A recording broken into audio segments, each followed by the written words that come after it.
Alright, in this video tutorial we're going to take a look at how to do a quick painting of a tree using gouache.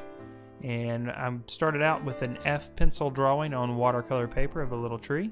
We're going to need some nylon brushes as well. We're also going to need a set of gouache and some water, of course. And I'm going to use a disposable palette here. So we're going to start with some burnt sienna. We're also going to be using yellow ochre. Also going to be using leaf green. It's the name of the color. The brand of the paint is Reeves Gouache. Some ultramarine blue. A little bit of medium yellow. Some white. And a little bit of light blue. Now gouache is basically like opaque watercolor paint. It can be used like watercolor paint, but then it can also be used a little bit like acrylic as well. So I'm going to start using it like watercolor paint. I'm going to do a wash for the sky in the background. I'm going to thin it out with a lot of water and just bring my strokes down, going in a horizontal fashion.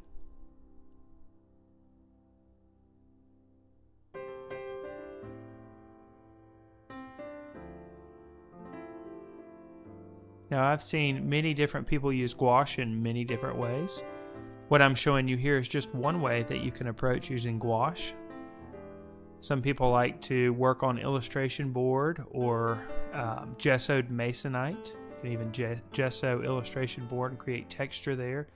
And use the gouache in a thicker manner.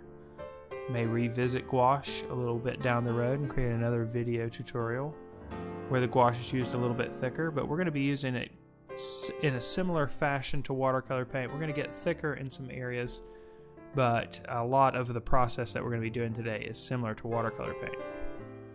Alright, I'm going to add a little bit of a darker blue to my sky just to darken it up just a little bit towards the top. And I'm going to go right over the top of the tree.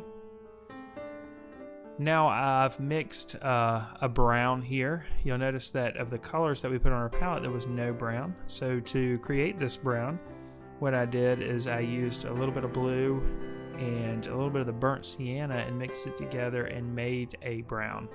It's actually a really dark brown.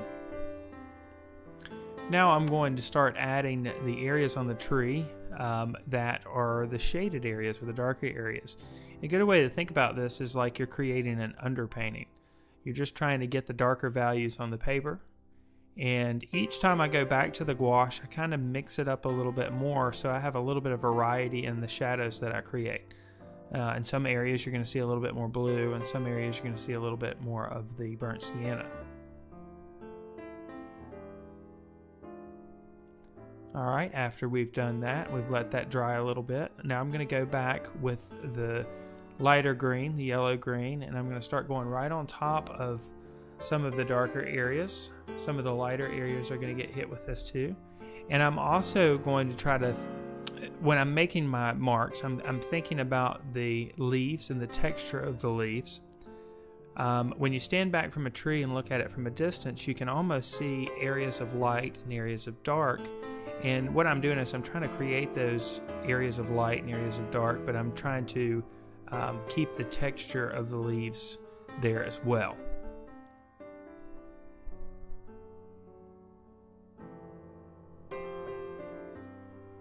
Here again, every time I go back and I get some more gouache on my brush, I'm mixing the green again, having a little bit of yellow in it, a little bit of blue, and by doing this I'm going to create a variety of different greens and make the tree look a little bit more realistic.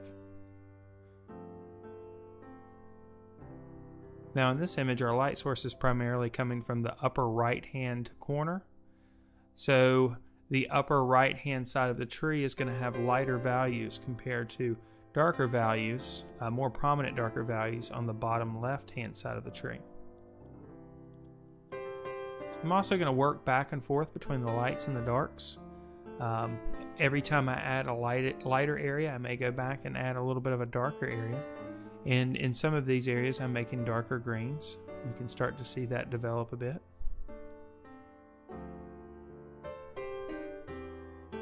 I am using a photo reference for this, and I'm paying really close attention to that photo reference, and I'm just trying to pick out the dark areas and the light areas and get those on there and get them as close to accurate to my photo reference as possible. Here you can see I'm building up some of the darker areas on the bottom left-hand side of the tree.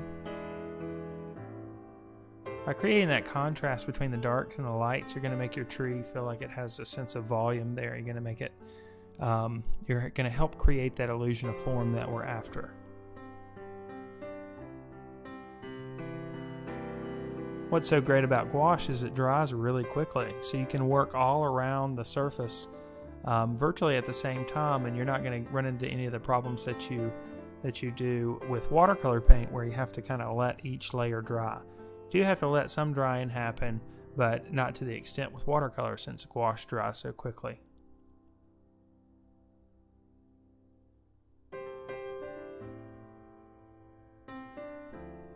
I'm going to let some of the texture of the trees come off the edges just a bit. There needs to be some highlights on the left side of the tree, even though the light source is coming from the right side.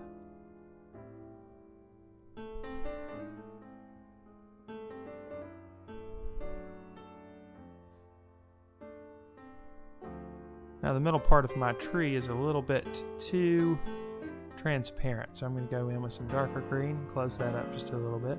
You do want to preserve some of the breaks in the tree.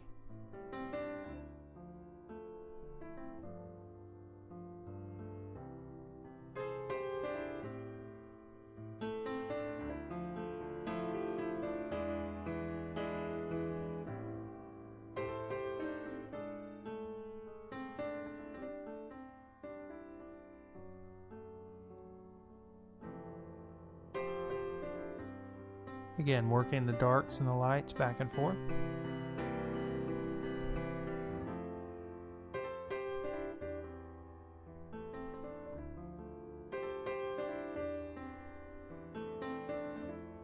Alright, now we're ready to move on to the ground, and I'm going to start with the ground that's the furthest away and just add a light yellow-green wash there. Then in the foreground we're going to add yellow-green again. We're just going to have a little bit more green in that yellow-green. It's going to make it appear a little bit closer. We'll go back with a little bit of blue here and there and create some darker spots. Then I'm going to take the flat end of a brush, my flat brush. I'm going to spread out the bristles just a little bit, and then I'm going to pull upward, and that's going to help create the illusion of grass. Do this while the paint is still a little bit wet.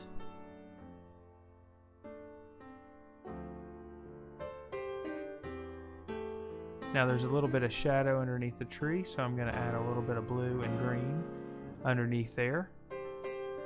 And then again with my brush, I'm going to create the illusion of grass.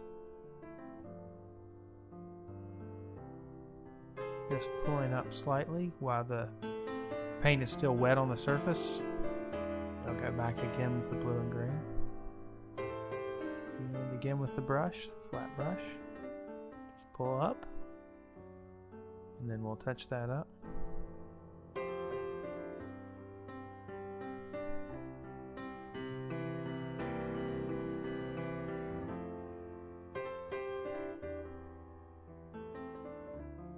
A few more grass blades out here.